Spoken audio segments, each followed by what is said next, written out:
Con el paso del tiempo, estos eventos sobrenaturales en la vida de Billy eventualmente se fueron diluyendo en su memoria.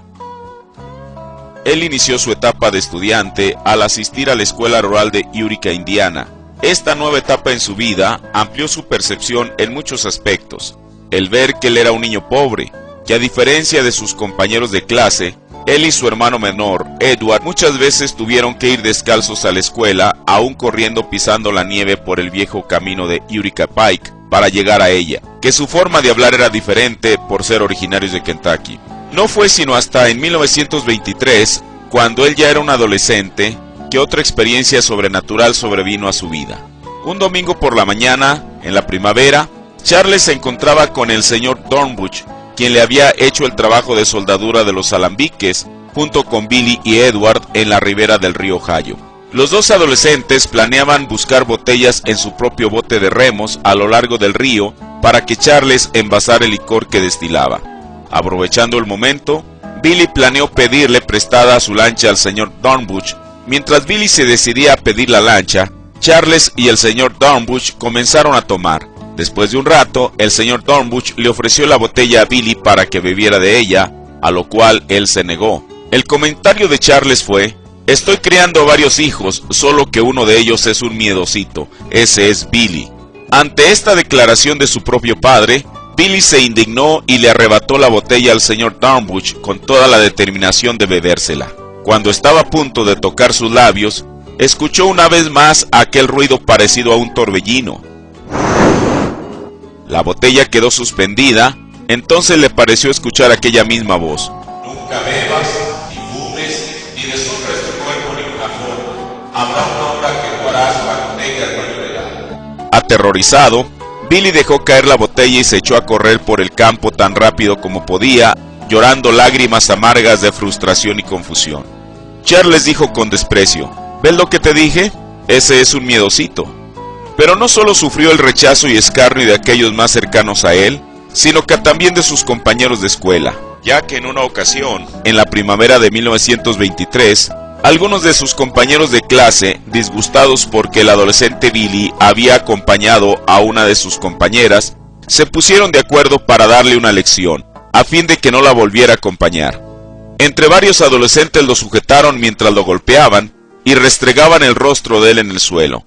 Después de golpearlo, Billy se dirigió a casa y regresó con el rifle de su padre, dispuesto a matar a sus compañeros. Pero mientras les apuntaba y jalaba el gatillo repetidamente, ninguna de las balas disparó, hasta que los tuvo fuera de su vista. Entonces, cada vez que jalaba el gatillo, cada una de las balas disparaba.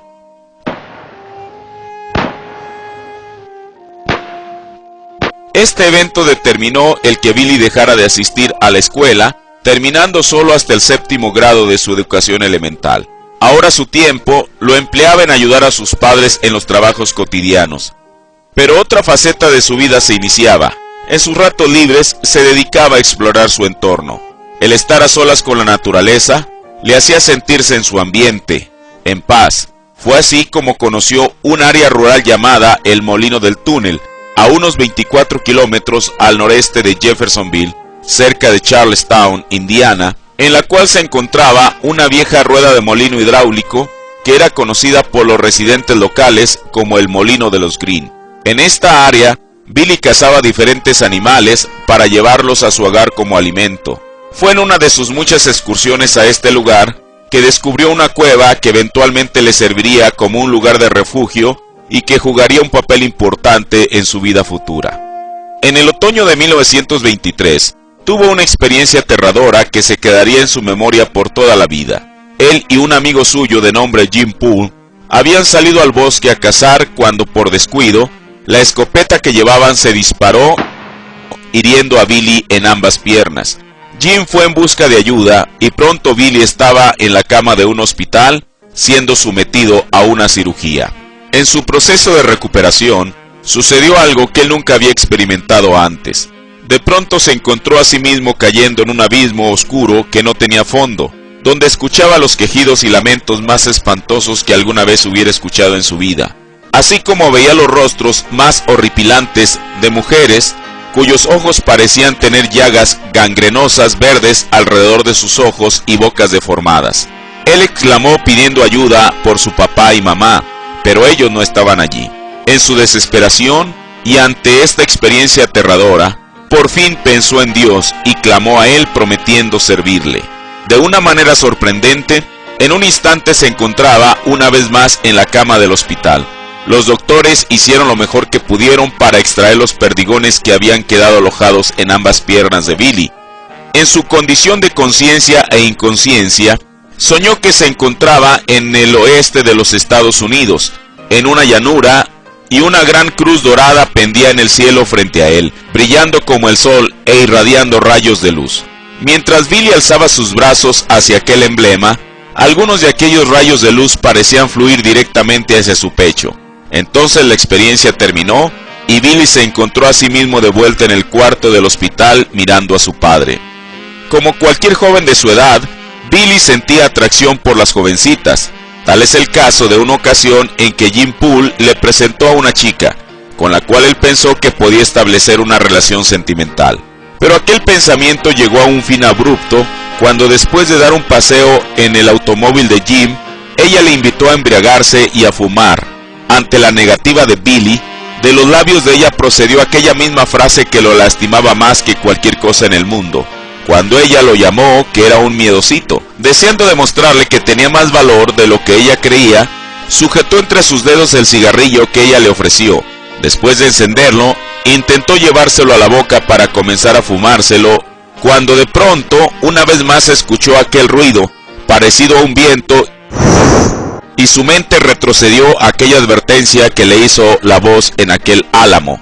Nunca bebas, ni fumes, ni deshonres tu cuerpo de ninguna forma. Habrá una hora que lo harás cuando tengas mayoría. Arrojando el cigarrillo, salió corriendo del auto en el que iba junto con su amigo Jim, ante el escarnio de la chica, quien le repetía una y otra vez que era un miedosito.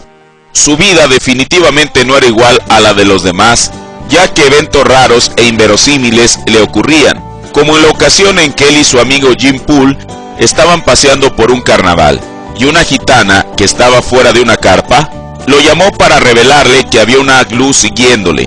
Billy quedó estupefacto ante esta declaración, pero esta gitana le explicó que él había nacido bajo una señal, e incluso añadió que él había nacido para un llamamiento divino. Fue en septiembre de 1927 que decidió tomar una decisión radical cuando optó por cambiar su lugar de residencia al aceptar la oferta de ayudar a manejar el automóvil del señor Francisco, un amigo de la familia, quien prometió pagarle $3 a cambio por ese viaje hacia el oeste de los Estados Unidos. Al arribar allá, particularmente al estado de Arizona, llegó a trabajar en un rancho ganadero llamado Círculo R, propiedad de un hombre de apellido Dale, en un pueblo llamado Wickenburg, al noreste de Phoenix. En una noche en particular, después de terminar sus jornadas cotidianas, cuando después de cenar puso como almohada la montura de su caballo y se recostó solo para escuchar a un anciano tejano de apellido Slim, quien, afinando su guitarra, comenzó a entonar aquella canción llamada El sueño de un vaquero. El mensaje de aquella canción realmente tocaba una fibra sensible en William Branham, ya que él sabía cuál era el destino final de aquel ganado que no estaba errado, la carnicería. Entonces Slim cambió la tonada para entonar un antiguo himno de iglesia. Al escuchar esa melodía lenta y prolongada, Billy sentía un dolor marcado en su corazón. Él se dio la vuelta y subió la sábana alrededor de su cabeza, dejando tan solo espacio suficiente para sus ojos y nariz. Las estrellas parecían tan cercanas, como si ellas estuvieran pegadas justo arriba de las montañas. En el murmullo perpetuo de la brisa, a través de los pinos, Billy se imaginaba que oía a Dios llamándolo como él había llamado a su primer hijo extraviado. Adán, Adán, ¿dónde estás tú? Todo aparentaba ir bien, ya que él se encontraba en el ambiente que tanto había deseado estar desde que en Jeffersonville veía películas de vaqueros, cuando era niño en el Teatro Leos.